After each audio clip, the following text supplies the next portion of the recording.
继续要来讲癌症，一直是个人健康的杀手。国健署上新的统计，2017年国人得到癌症的人数比2016年增加5000多人，而且每4分42秒都有一个人得癌，其中大肠癌是连续12年排第1名。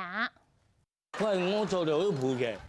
李国亮啊、李国修拢是得着大肠癌过身。依照国健署最新公布，2017年台湾10大癌症发生的人数排名第1名，同款是大肠癌，已经是连续12年的冠军啊。过来是肺癌、女性淋癌、肝癌甲喙腔癌。这摆公布的排名内面，皮肤癌甲胃癌嘛头一摆出现这个排名对换的情形。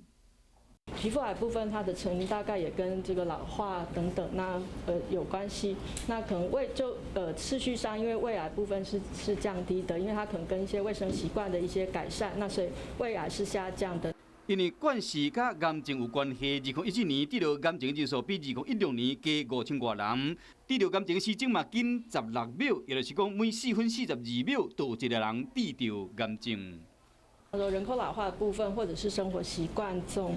不良的部分所造成的，那或者是我们从数据也显示说，在这1年里面，我们的筛检的这个服务量是增加的。或者说透过一些